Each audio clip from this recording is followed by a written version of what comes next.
Get paying customers, and you get that traction. You've actually got credibility because someone has said, here's a check for your product. That's So, credibility.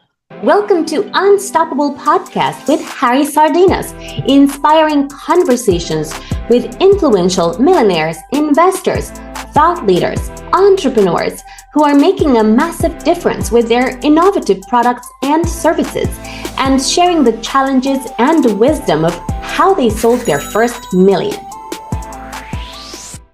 so tell us what's the good, the bad, and the ugly of the tech business, because I repeat again and again, I don't want to mislead our audience, because it doesn't matter what I say, people are listening and they say, you know what, piece of cake, I want to be a millionaire, and I'm listening Harry's podcast, and come on, 1 out of 5 coming as a tech millionaire and a tech entrepreneur millionaire, another 1 out of 5 is coming about property, is property investor. So you know what, if I want to make a million, I'm going to tech or I'm gonna go to property. So, and we only hear the success of the people that actually make it, but the tech, it has a huge rate of failing. So tell us honestly the good, the bad, and the ugly. So we don't want to disencourage all the opposite. In this podcast, we're rooting for you guys to start your business, to grow your business, and to become millionaires. We're rooting for you guys. However, listen what he had to say, because it's not that easy, right?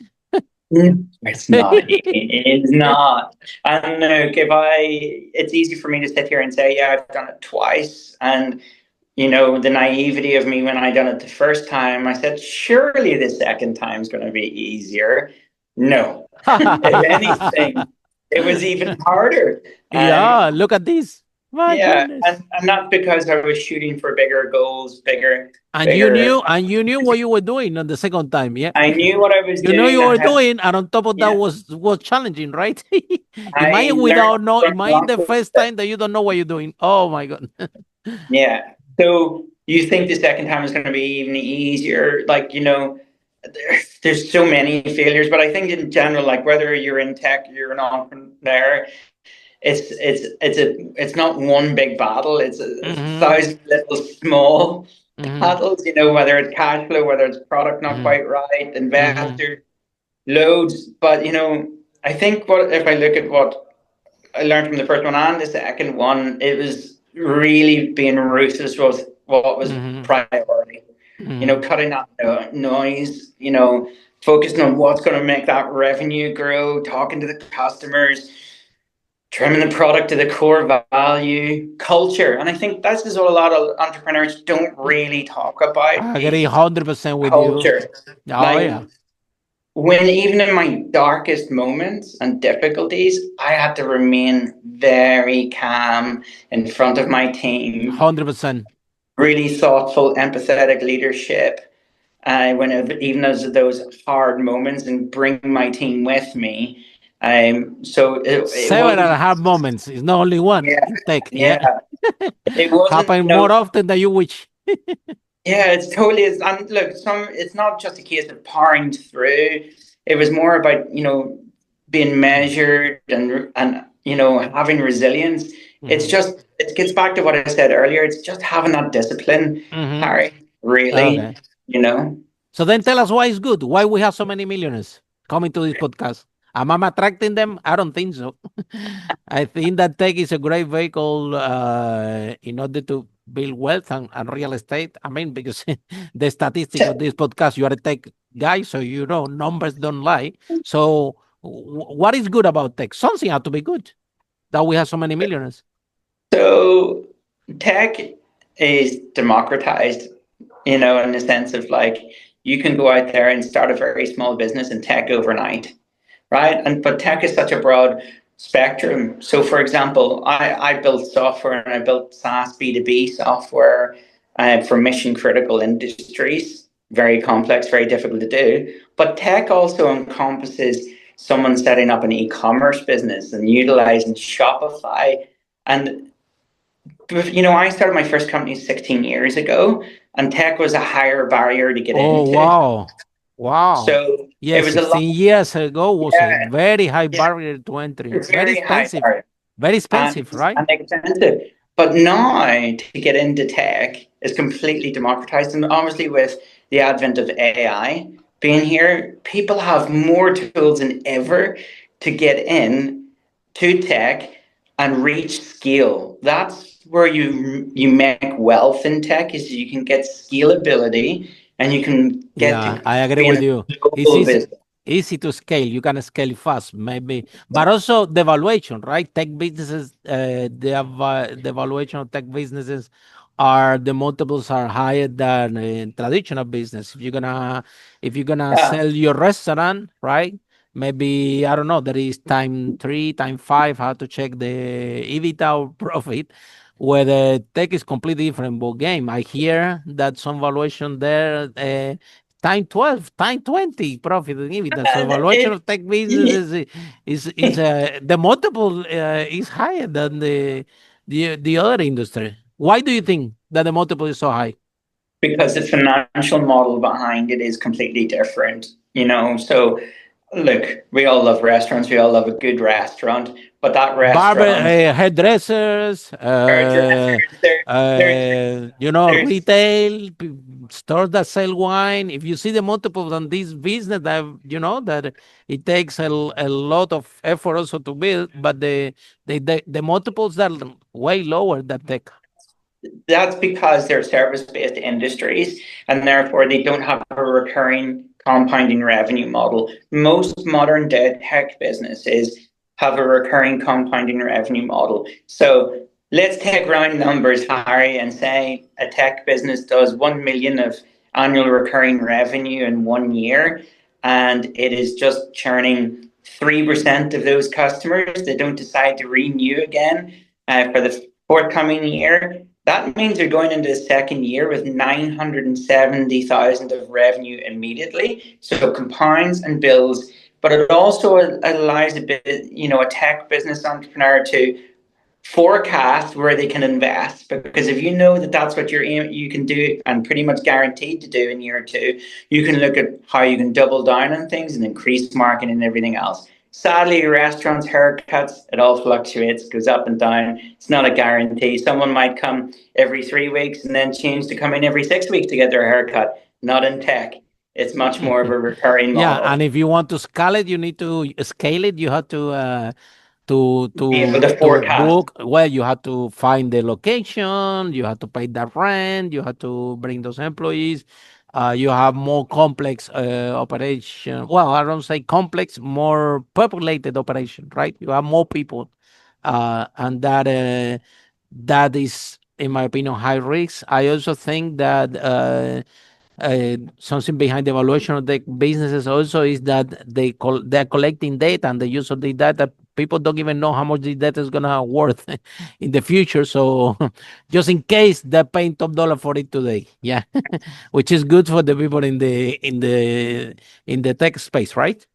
I think, look, also tech companies can be much more lean and agile than traditional Mm-hmm. service-based businesses, because Mm-hmm. obviously tech companies can use Mm-hmm. tech to Mm-hmm. run them and operate them. And obviously, with the advent of AI, it's going to allow us to do a lot more Mm-hmm. with a lot less and Okay. be very smart about our resources But for sure. how different is tech from the traditional business? Because this is the situation. Yeah, I have the traditional this is the usual tech entrepreneur that come to me. Harry, please help me to find funding. So this is what they do. Okay, they are software developer. Okay, they love to write code. Okay, these were MVP. They already removed the M. There is no minimum viable product anymore. So they're coming to me with a big elephant, this software that's gonna solve this problem in the world. Okay, they haven't validated, as you know. Okay,